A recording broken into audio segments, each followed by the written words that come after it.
Welcome, everyone. Welcome to Fibromyalgia Talks. I am your host, Necie Edwards. And on today's episode, we have my dear friend, Sabrina Dudley Johnson. Welcome, Sabrina, to Fibromyalgia Talks. How are you? Oh, great. Thank you. And thank you for having me. I'm really excited. I'm excited you're here too. So today we're talking about self-care tips, as well as being your own patient advocate. And for those of you who may know or may not know, September is Chronic Pain Awareness Month. So this is a great discussion that Sabrina and I are going to be having that can help so many people. So Sabrina, if you wouldn't mind, I would like you to introduce yourself to the audience. Thank you. Well, my name is Sabrina Dudley Johnson, and I am a longtime fibromyalgia advocate. I have had fibromyalgia since 1992. I was a police officer for a major metropolitan area, and I developed fibromyalgia in the line of duty after a series of injuries. Dissatisfied with the knowledge back then in 1992, they didn't believe that police officers could get fibromyalgia.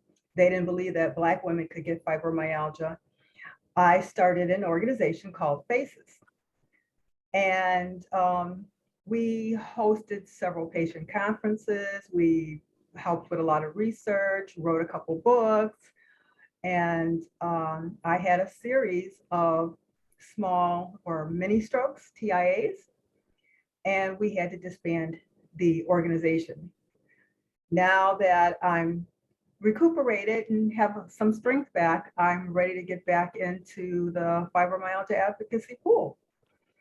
So I'm glad, I'm very glad and honored that you asked me to be here today. Thank you. I'm so glad that you're here. And I remember when I found you online. Do you remember when I first reached out to you? Yes.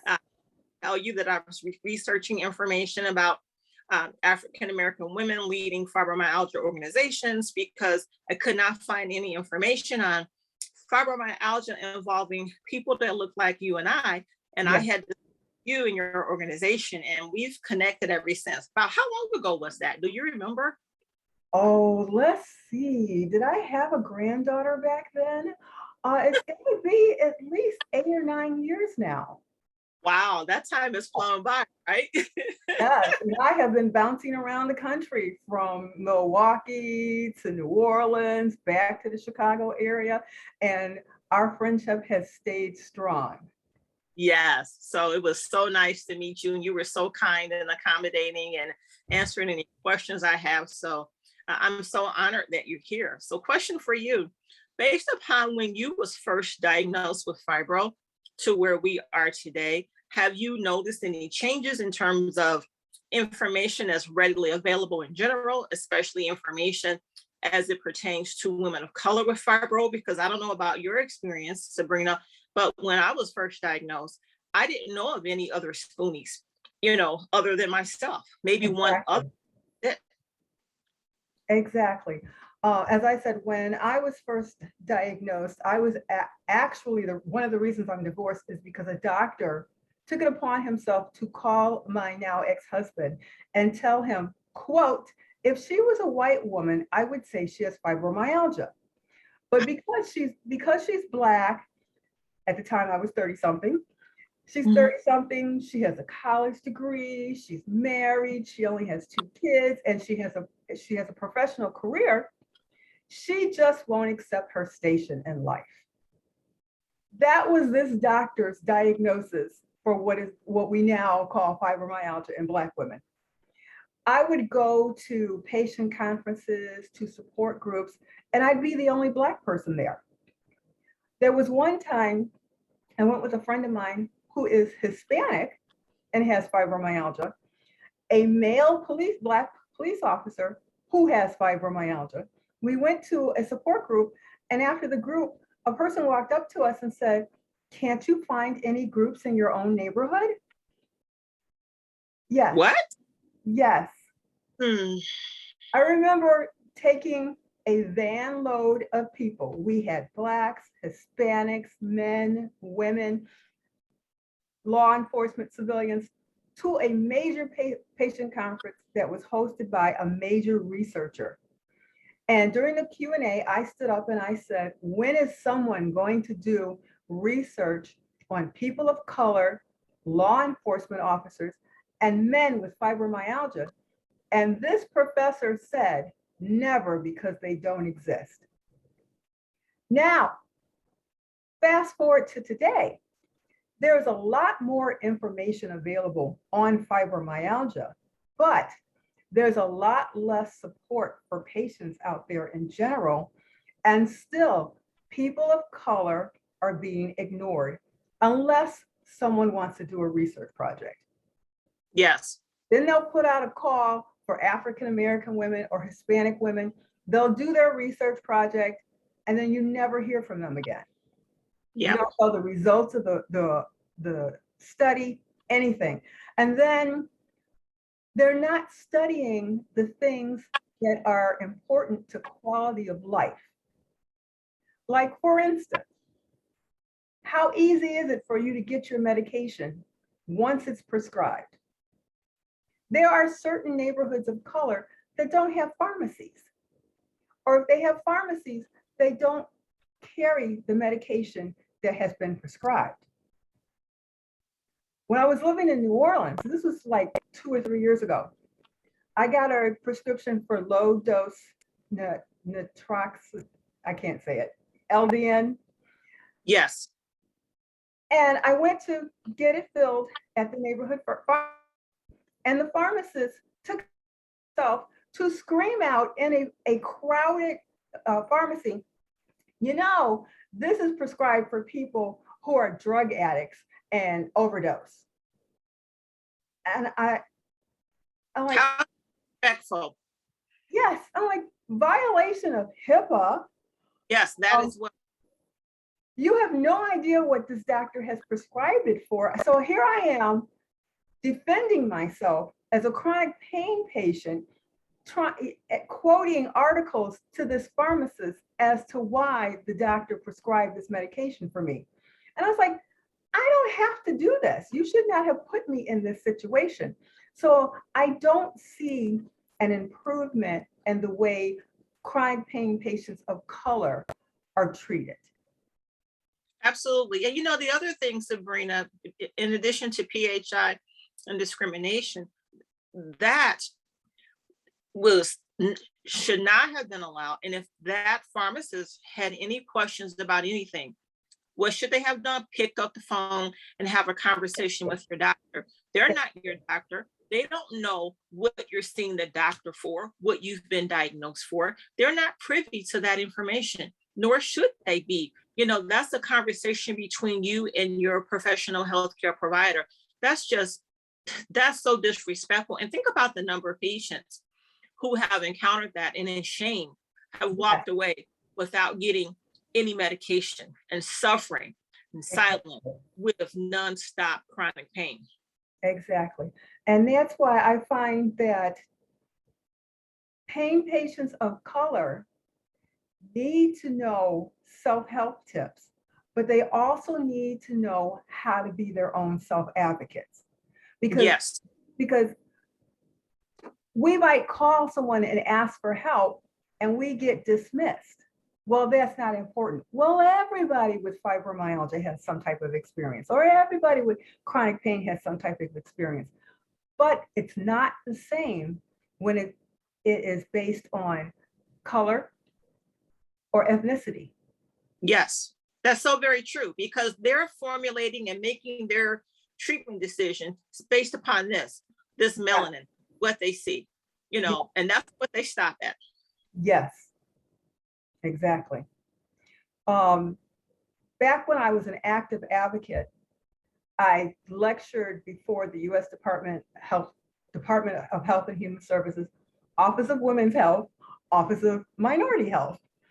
And there's a story that I like to tell. I call it the 3 little fibro ladies. 3 women with fibromyalgia went to the doctor. They were all in so much pain that the son of one of the women had to drive them. Woman number 1 was given a prescription for OxyContin.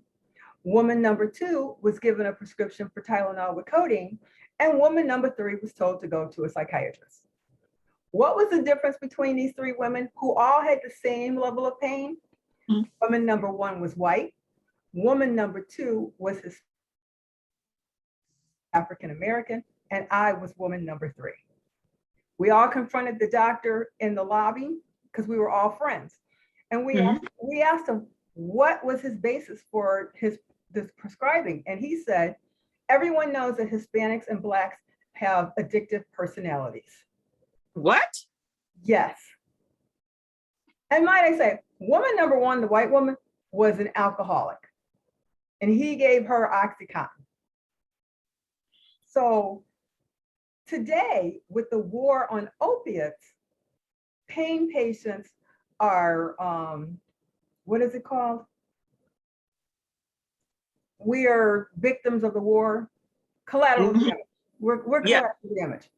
Well, pain patients of color are even worse because doctors will tell you you have to live with it. You know, you're getting old. Oh, now that I'm up in my 60s, you're getting old. You're going to be feeling pain. And I find that there really aren't any advocates out there addressing the specific needs of pain patients of color. Absolutely. And when you mentioned about what the one physician said about African American and Hispanic Latino patients with addictive personality, since we're talking about advocating for yourself and whatnot, I would have written, and you probably did this, I would have written a letter to the American Medical Association, filed a complaint, because how dare he make that and it also makes me wonder, it really shouldn't, how he treats other people of color who present to his office. I don't even have to wonder. I already have an idea without even being there, because if you're going to say something like that, a bold-faced lie, I can only imagine your attitude when other people of color walk through your door. Exactly. Shame behavior. And that's why a lot of people are suffering, not getting any treatment. You know, Sabrina, back in 2014, when I was having so much pain, 2012. This was way before I even knew that I had fibromyalgia. I had one doctor one day who yelled at me and said, "There's nothing wrong with you. It's in your head. And for all I know, you could have fibromyalgia." And I said, "Fibro what? What are you talking about?" He totally dismissed me, never elaborated, never said anything else. And then he went on to say, "There's nothing wrong with you. You're just being too emotional." Yes. Oh. You know, but that's what some of them think. That's what some of them believe. But what I always say is, you don't get it till you got it. Yeah. I guarantee when they have a loved one in their family, don't let it be their wife, their daughters, their aunts, their children, their parents, or whatever, then all of a sudden they care. But if they don't look like you and I, don't nobody care about us.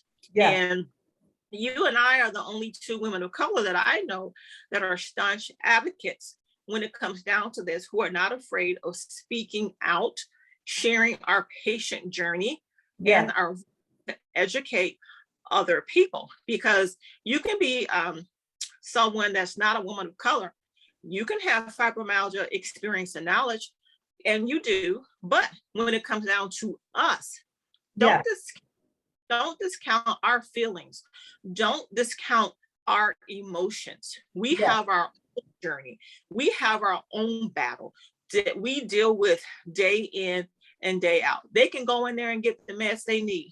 When we come, you've got to fight to get help for everything. You got to fight if you have to go on Social Security disability. You've got to fight to get your medications. Like you said, you can live in an area where the pharmacy don't have access to the medication that you need. You may not have insurance. You may not even have a doctor in your community that's seeing a fibromyalgia patient. That when I moved back from New Orleans, I specifically moved to the area I'm in now because I knew there were doctors in that area. I owned a condo, and there were no doctors in the area that knew anything about fibromyalgia. Or if they claim they knew, they're referred to as, well, I know what fibromyalgia is, but I don't treat fibro patients. Yeah, I've heard that too. And not everyone can afford to pick up and move so they can No. be closer to doctors that are knowledgeable. And you shouldn't have to. No, And, you should. and I think it is totally inappropriate to dismiss the experiences of others simply because you don't experience them. And Right. that's what I found back when FACES was up and running. I would go to these conferences with other group leaders, other organization leaders. And number one, we would be referred to as a support group. We were a 501c3 organization, paid all the fees and everything. So we were on the same level as everyone else. Yeah. We would be dismissed as a support group. And then when I would say things like, people of color are experiencing such and such, oh no, you're not. It is much better to say, oh wow, I didn't know. Now what can we do to address that? Mm-hmm. There have been a couple of organizations that tried to put together minority-based coalitions, but one of the problems was that if you're looking for minority advocates, then you go to neighborhoods that are minority neighborhoods. Don't go to majority white neighborhoods and say, we're looking for minorities, and then sit back and say, well, we looked, we couldn't find any. You didn't look in the right place. Didn't look hard enough. Yes, yes. And one thing, I think it was because I was a police officer, this taught me how to advocate for myself, how to succinctly describe the problem, present the evidence as to why it's a problem, and then list the solutions that I want. And I find myself doing that in all areas of life now. Anywhere from dealing with insurance companies. Right now I'm fighting the insurance company because they don't want to pay for physical therapy, to dealing with a burst pipe. I was telling you that the kitchen sink pipe burst. Yeah. And I threw the home warranty company a loop because I sent them a complaint, a one-page complaint that was very, very precise. And I sent them an email. They called me within 5 minutes. I had been trying to reach them for a week. They called me within 5 minutes, and the woman said, I've never seen anybody present an issue like this before. We'll be right over. And if you're suffering from chronic pain, it's very hard for you to advocate for yourself, which is why you need to know the self-help tips. Yes. Awesome. What are some of your favorite ones? I like the word no. No, nine, nah. I used to be a people pleaser until I realized that by pushing myself to help others or to make others happy was physically hurting me. Right. So now for every yes, there are 2 no's. And I tell people, before you ask me, you make sure it is something that is absolutely, positively urgent and necessary, because you're probably going to get a no. Yes. Another thing, I like to save up my energy.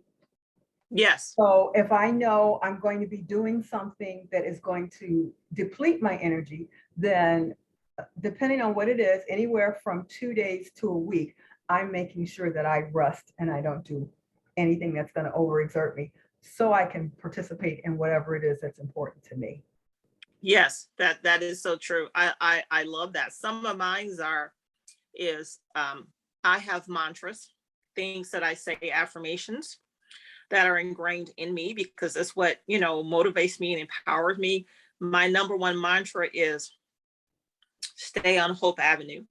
Because when you think about advocating for yourself with all these healthcare providers, clinicians, therapists, all the others, you better stay on Hope Avenue, because you're going to meet some that when you walk out of there, you're going to leave feeling like you're on wobbly legs because they will tear you down. Yes. So you have to have faith, stay Yes. on the avenue, so that if you meet one, they're not kind to you, they don't have a good chairside manner, a good bedside manner, be on Hope Avenue, meaning let your faith guide you. That's my go-to. Because I tell you, you know my story. I've shared with you some things, you shared with me some things, but you're right. Self-care is very valuable. What else would you recommend? Well, I have what I call a fibro kit. Okay. And little things, I should have brought some as props, but we can do it next time. But like, Yep. I have a Theracane. Yeah. I'll be sitting watching television and I'll be getting those myofascial pain knots out. I like to crochet. Mm-hmm. And I have started working back on crocheting. I'm actually doing something called a graph can. So it's going to be a blanket, but it's going to have a message in it. And if it comes out right, it'll surprise my daughter and son-in-law. They started a clothing line, and it'll have their logo on it. But my daughter, when she walks in the room and she sees me crocheting, she turns to my granddaughter and she says, "Let's step out. It's Yaya time." That's what they call me, Yaya. It's Right. Yaya time. I just purchased this house last year, and I bought it. It has a walk-in shower. I was thinking to myself, that's really great because I'm a fall risk. And now I Right. realize I miss being able to take a bath, to soak, put the candles out and put some Epsom salt in the water and just, I miss that. So we'll probably work on converting it back to a bathtub. But those are nice little self-care tips. And I get up. It doesn't matter where I'm going. Doesn't matter if I'm just going to be staying around the house all day. I get up and I put my face on. Yeah. And, my son lives around the corner, and he came over one day and he's like, "Are you going somewhere?" "No." "Well, how come you're all nice looking and everything?" "Because that's how I feel today." Right. That's part of our self-care. Just because Yes. we may have challenges or pain don't mean we have to walk around looking like we in pain. Exactly. Now, I know you have some great self-care tips. Why don't you share some more with us? Yes. So meditation, mainly prayer as well as meditation. I had shared with you that I had gotten involved more with the craft side. Remember, you and I were having that conversation about the Cricut machine and whatnot. Yes. What I tell you was that I also went on and purchased a Cricut Joy, the Oh, Cricut, as well as a mini press. So that's part of my self-care, because I have found that when I am not focused on me, the things that bother me, the things that ail me, kind of like your crochet, it takes your mind off of that and puts you in a whole nother realm. yes. My other self-care tips are, and this is, I think, is a good one for people who may have been out of the workforce for a while. So if you've been out of the workforce for a while and you're looking to get back on your feet, so employers, how they're asking, well, what have you been doing when you off and all that? One thing that you can do is there are websites out there such as Coursera, Coursera, where you can go out and enroll in courses. There are many of them that are free at no cost. I actually signed up for a Coursera account, and I pay about, I think, $59 a month, where I have access to everything for Coursera Plus, certificates and whatnot. I've been able to get one to become a social media specialist, all types of things, So I think as long as we educate ourselves, keep our minds sharp, good for neuroplasticity with the brain. It's just also good for you to know you're doing something to make yourself productive. So that's one of my big ones for me. What else you got? Well, we're pretty much on the same page. My Yeah. family is, well, my mother's side of the family is from New Orleans. Uh-huh. And my mother spoke Creole, but she would not teach us. So for Oh, all I know, I thought my mother was cussing me out. She could have been reciting the alphabet. But I have found a Facebook group of people like me who are first generation non-New Orleans, and we all want to learn our parents' language. So let's see if I can think of something. Mo excité, okay. mo excité à parler to. I am happy to talk to you. So I'm learning a new language. Uh, Okay. I find babysitting my grandchildren has been very helpful. We have been crafty. We've been doing things like tie-dyeing t-shirts. Uh-huh. They made jewelry for their mothers the other day. They made little resin necklaces. And my granddaughter asked me, so I'll keep you posted. She's like, oh, Okay. can we make some of these for fibromyalgia people? I'm like, let me think about that. So I like to garden. Yeah. So I'm not very good at it, but I like to garden. And then I find that I like learning things about fibromyalgia. yeah. I think it might be a little bit of ego, but I like to walk into the doctor's office and say, oh, hey, did you hear about this new device? Or did Yeah. you hear about this new line of treatment? And they'll go, oh, no, tell me about it. Yeah. I like, and I think that swings back over to advocacy, because I like to be able to stand up for myself. And if you don't Yeah. know, then you don't have the art, sorry about that term, to be able to stand up for yourself. Bingo. And you know what? That's very important. This is based upon what you just said. This is how I also look at it.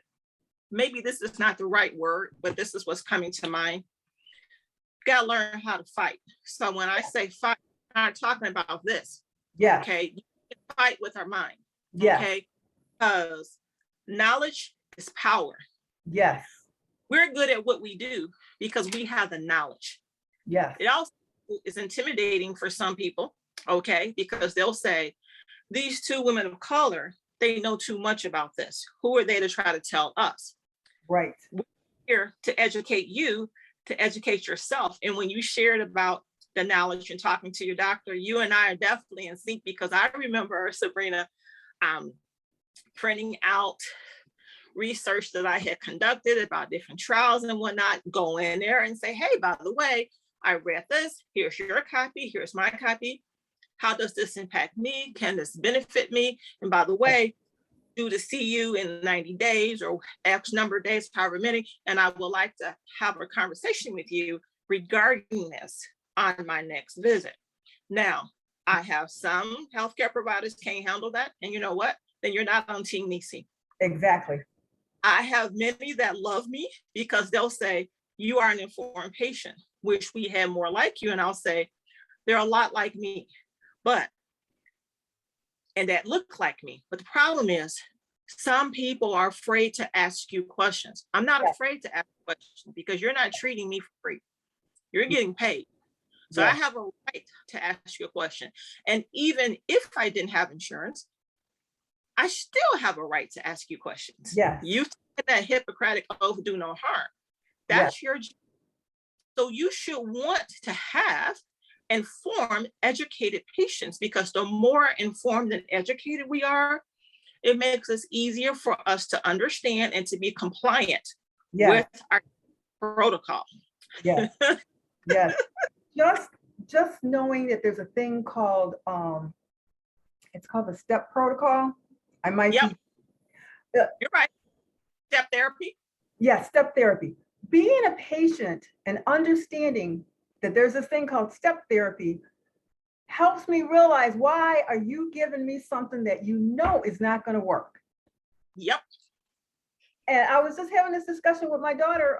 She has migraines, and she's like, Mom, the doctor gave me something, and the doctor said, oh, this probably isn't going to work. but we have to start here. That's Yep. because of step therapy. Mhm. And being able to walk into the doctor and say, look, I understand that you got to give me A, B, C before we get to D that you think is going to work. Mhm. Can we just go straight to D? If you know A, B, and C are not going to work, let's just go straight to D. And if it doesn't work, or if I have an adverse reaction, then we can step back. But why waste my time and my money? Why waste your time? Because every time you have to write me a new prescription, guess what? I got to come in, I got to pay you $78, then I Yep. got to pay for a new prescription. Now I got boxes full of prescriptions that don't work. But that's the insurance in which we live. I mean, that's how that works. And that's so much money that's been spent and wasted. I mean, I have medication that when it changed due to the step therapy, that I had to stop taking one to go to the other. So now you got all this meds that you've got to properly discard of. So if anyone out there who has medication that due to step therapy, they had to change it, you can't put that, don't put that down, pull it, don't that. You've got to discard of that properly.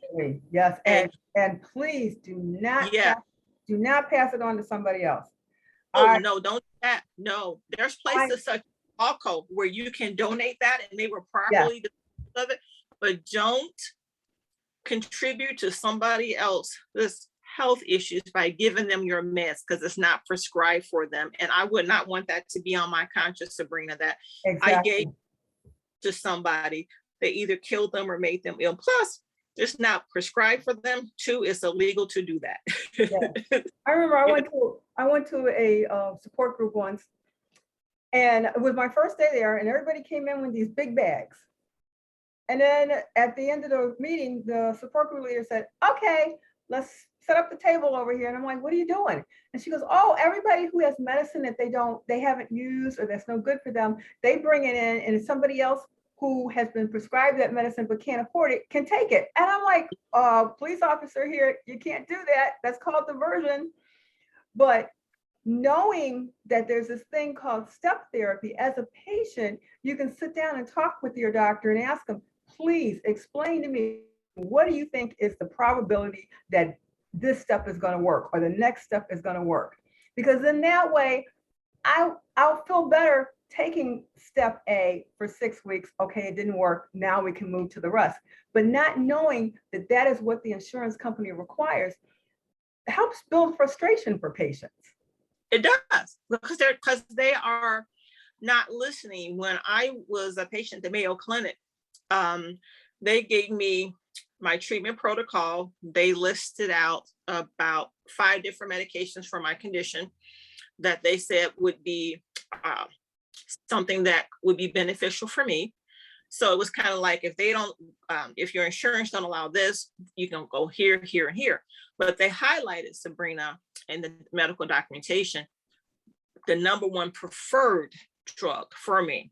So I came back and went to my regular physician, because Mayo is not going to replace, your regular physician, and share with them this was what Mayo had recommended. He says, okay. He says, we're going to look into it. The insurance came back and said, #1 here, like the step therapy, we want you to try these here, here, here, here, here. So recently they changed one of my meds. I was on 4 other ones that didn't work to get to this one, which is the one that the doctor wanted me to be on in the first place. So I said to my doctor, you know how many thousands of dollars has been wasted? Yes. To go through this rigmarole? I Yes. said, and it's stupid and it's not cost effective, because each time the insurance carrier has paid for all this. And like you said, if they would simply let us start here, which is what Mayo had recommended, wouldn't have to spend all that money and waste it on unnecessary healthcare costs. Exactly. Yes. Yeah. So this is really good. And what other tips do you have about being your own healthcare advocate? Because you don't have to come back, because we're gonna have to do our own series on it. Yes. Well, very quickly, if you have a problem, like for instance, I'm going through something right now. where the insurance company has denied 2 claims. So first, what you do is look to see what your insurance covers. Yep. In this particular case, all the physical therapists had to do was, at my 8th visit, request additional visits. The doctor had already ordered 18 visits and my insurance covers 10. So when they called in for the original approval, they should have said she needs 18 total visits. That was the first thing they did wrong. Secondly, when it got close to visit number 10, they should have called in and said she needs 8 more visits. They didn't do that. I found out by accident because I was on the website looking for something else, and why are these 2 claims denied? So as an advocate, what you should do is first, what is the problem? The problem is these 2 visits need to be paid for. Then you figure out, why are you in this situation? Is it something you did wrong? Is it something the physical therapist did wrong? Is it an oversight on the insurance company? In this particular case, it's something that the physical therapist did wrong. So you send a letter to everybody that's involved, put everything in writing. Yes. Even if you're talking to somebody on the phone, you get their name, the date that you talked to them, the time that you talked to them, what you discussed, put it in writing, send everybody an email per our conversation of today. So you figure out what the problem is, you list your facts of why it's a problem, and then you request a solution. In this particular case, the solution is pay for the 2 physical therapy visits. Mm-hmm. Or I'm so bold, or the physical therapist will have to eat the charges for those 2 visits because it was their neglect that caused this problem to occur in the first place. So, that's true. So in a nutshell, just be very succinct, be very professional when you're talking to people. When you get off the phone, what I do is I have a little squeezy ball. And when I'm talking to people and I know I want to yell at them, I squeeze the little squeezy ball. And then when I get off the phone, put the pillow over my face. Okay, I was nice and professional while I was talking to people. Yeah. And then after, per our conversation of today, send out that email. So now because of that simple little procedure, both the physical therapy facility and the insurance company have both opened up appeals, and now they're talking to each other. So that's good. Yeah. And Sabrina, I want to add to that too, because the other thing that I've seen sometimes is timely filing. So if your clinic, your doctor is slow about submitting claims, you got to stay on top of it. Yeah. Because if the period has expired for timely claim submission, yes, don't get screwed over with that, where the insurance carrier then come back and say, this claim, it was filed past the time limit for claim submissions, and now you're liable. No, you've got to stay on them. And then 2, make certain that they're using the right billing codes, because like you said, that therapist, they will make an error. And 2, even if your insurance carrier denies your claim, read your medical policy to know what they cover, how many visits, because I've seen that too. They will make a mistake. And I hate to say this, but I think sometimes this does happen. Sometimes they're banking on you not paying attention to that. Yes. Okay. Think about that. If subtle errors were made, you, the patient, did not catch it, but they knew it because they got this information. Yes. The way they're looking at it is the onus of correcting this is on you, the patient. It shouldn't be, because you're not the one that submitted the claim. But even though you're not the one that submitted the claim, you're the patient, and ultimately will be financially responsible for the portion not covered by insurance. We have to, like you said, do our due diligence to have our affairs in order. And sometimes, like with my one medication, the new one, I'll be on the phone saying to the doctor, hey, did you submit this appeal? Yes, we did, Necie. What date? What time? Whom did you send it to? Was it email? Okay. Was it fax? Was it mail? You need to know all that, because people will games with you about that type of stuff. And, you know, if they're mailing something, think about the post office. Mail is slow. If Yeah. they fax, did you get a fax confirmation? You know what I'm saying? So as advocates, we've got to cover all the bases, Yeah. leave nothing at chance. Exactly. Exactly. Yeah. Sometimes I refer to myself as being, excuse the language, anal retentive. Yeah. Every Monday, I sit down and I look at my insurance website to see what claims have come in, you know, what their status are. And that's how I caught these two claims. And actually what happened was they denied visits that should have been approved. And then they realized, oh, these other visits are coming in, they're going to be disapproved. So I put my claim in proactively. And they were like, well, we haven't denied it yet. You just told me you were going to deny it. So let's open up an appeal now. And that is very important, because even when it comes to filing appeals, you have a deadline. You have a certain amount of time to be able to file those appeals. True.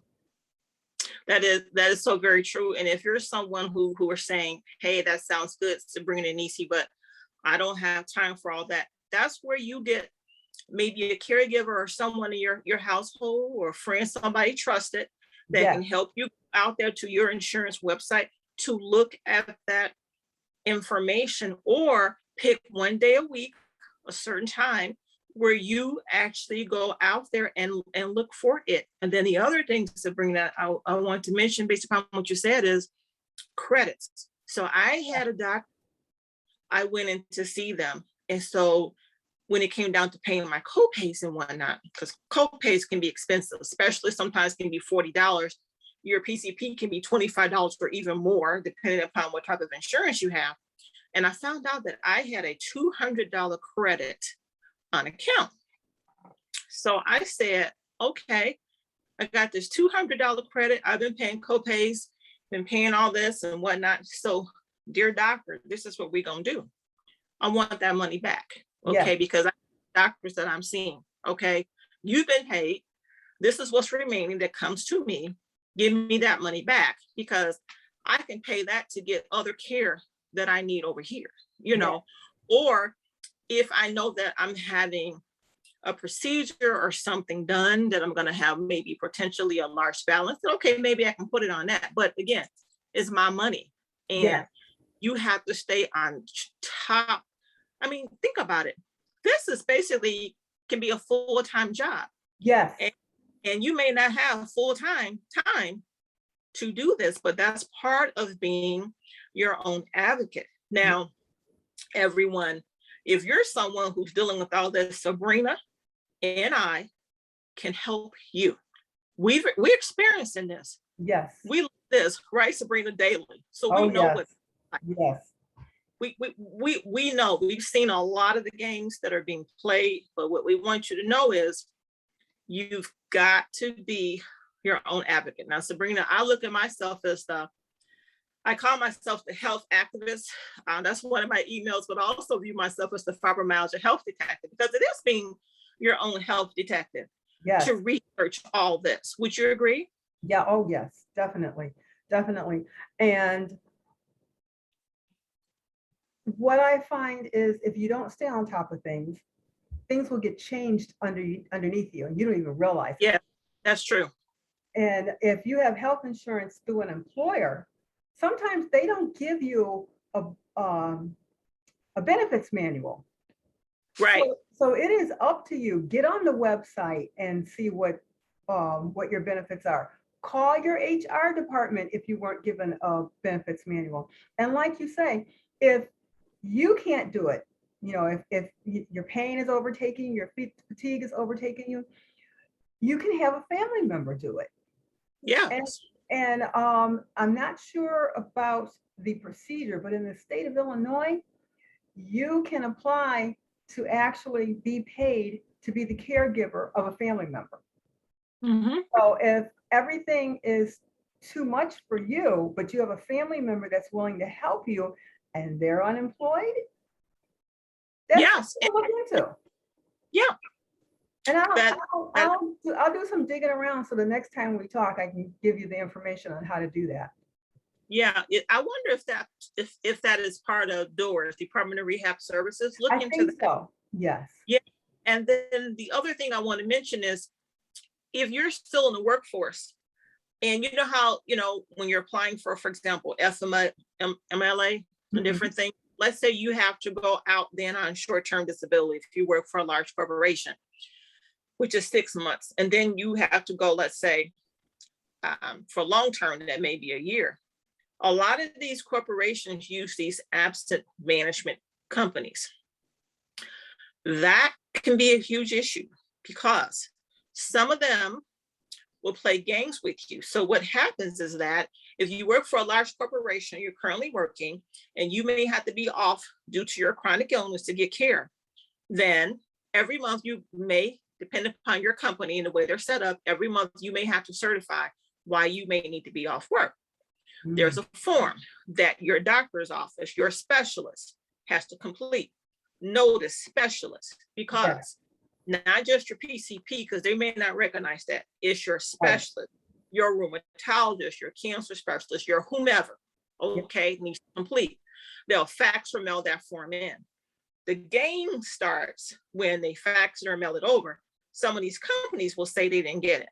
They keep saying they didn't get it. Now, if they do get it, you may be surprised to hear this. Some of the people behind the scenes that's making the decisions based upon if you should be off work are not necessarily people with a medical background. It could be other people at that company looking over your letter certification why you need to be off, judging and making decisions why you need to be off. You may say, well, why does that matter? It matters for a lot. I don't care even if it's a nurse. Have nothing against nurses. But if you're looking at something and you don't understand what it is, you've never seen it, how you gonna say that person don't need to be off work? Because a lot of people who need to be off work, as you know, Sabrina, are not looking to stop working because they don't want to work. They do want to work. They need income. But depending upon their medical condition, they may need to step away to get some care. And the one thing we don't want to do is to continue to harm people by denying them their benefits. Because when you are already sick, you don't need somebody coming behind you saying, Sabrina and Necie or whomever, oh, it's nothing wrong with them.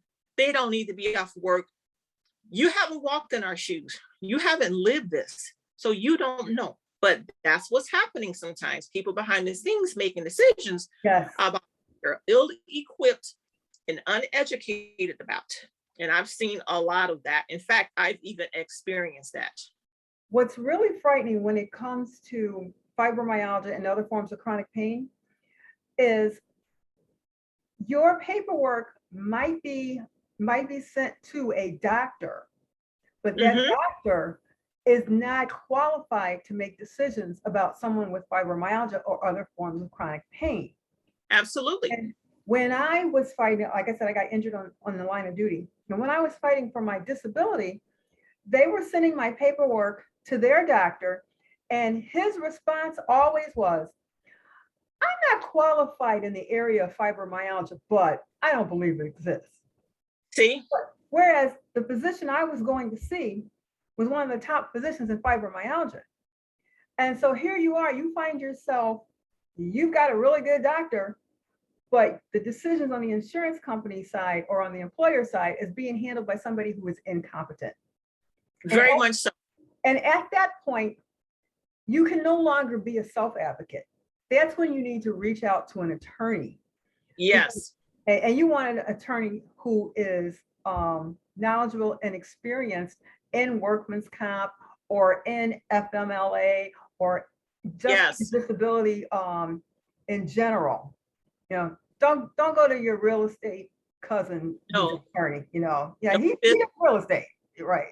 Specific attorneys out there whom deal with this, you know, and you're right. It does make a difference. And also they're adding more insult to injury because you're the patient, your specialist knows you, okay? They've taken care of you. They've made their recommendation. And then here comes somebody behind the scenes trying to overrule what your physician said, who don't even know you.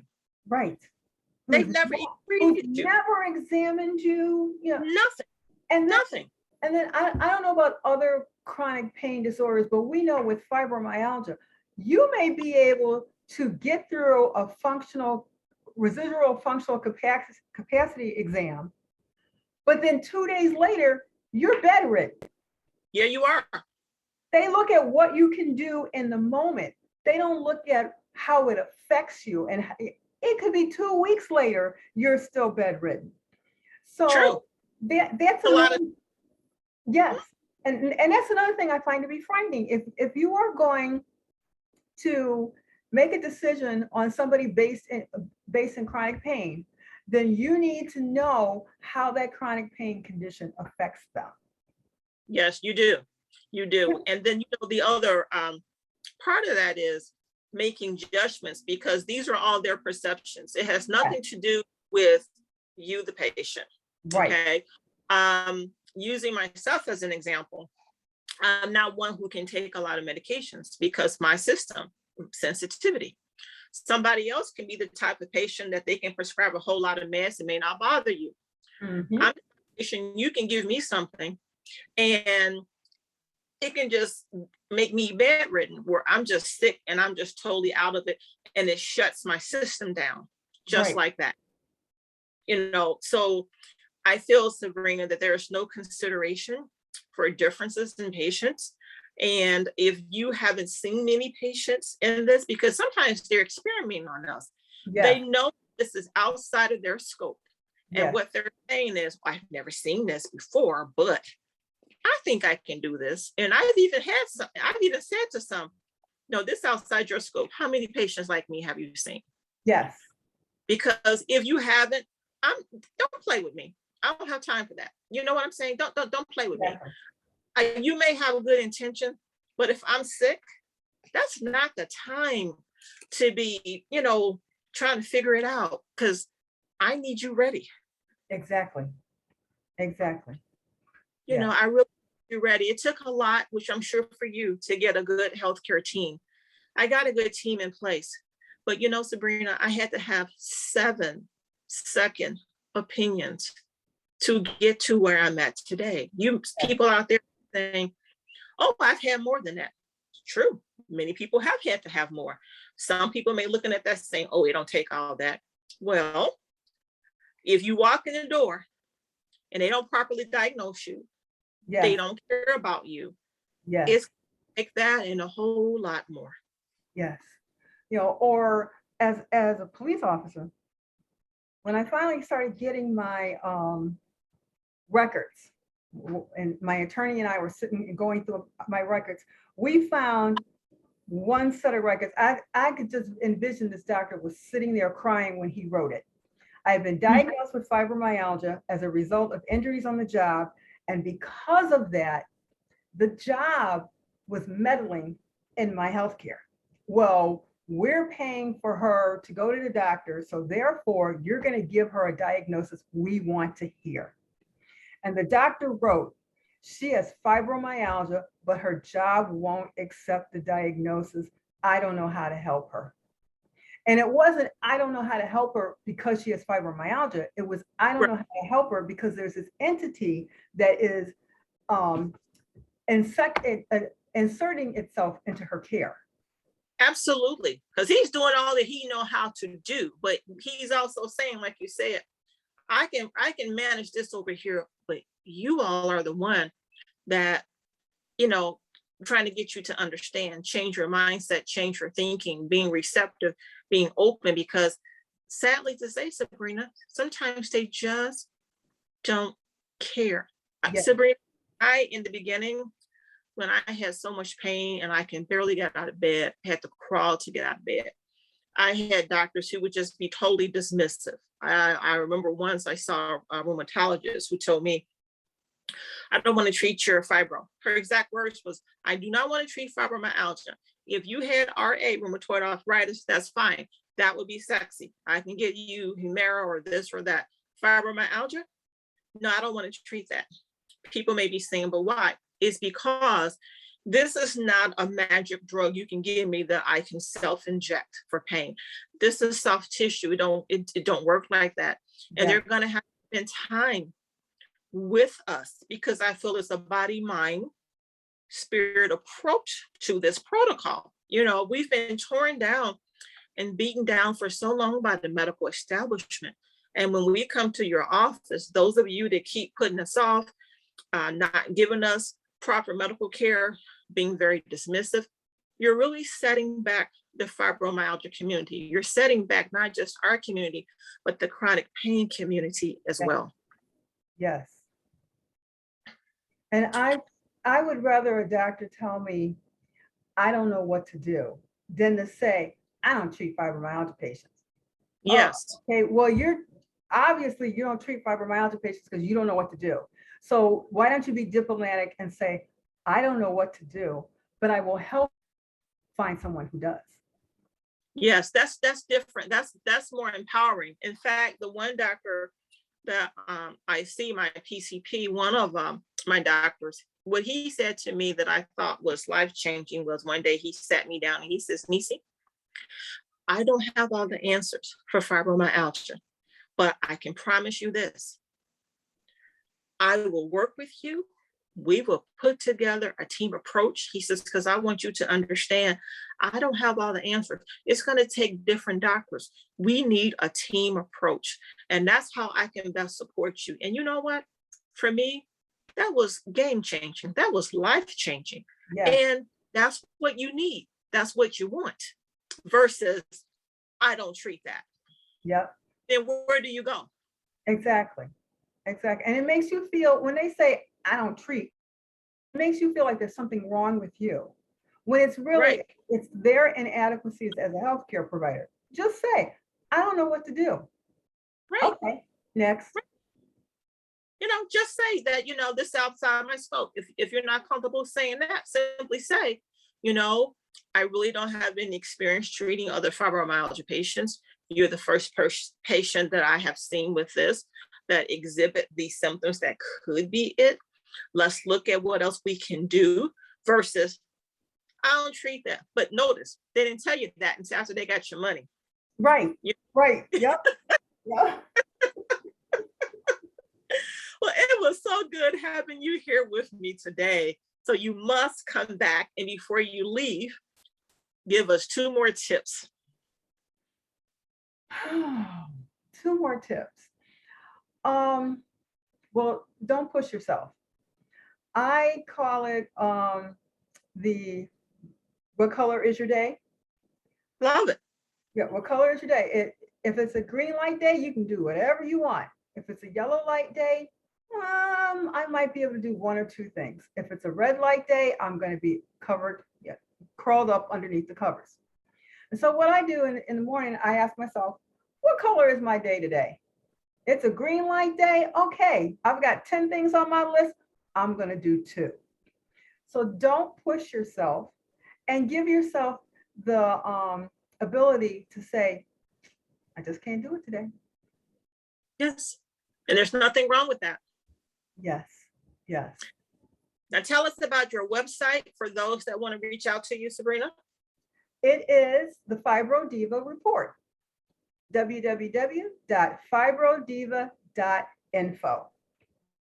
I have a blog on there, information about being an advocate, information about fibro, and you can catch us on Facebook at Facebook.com/fibroDiva. Thank you for being here. You must return. Will do. I'm so excited. I look forward to it.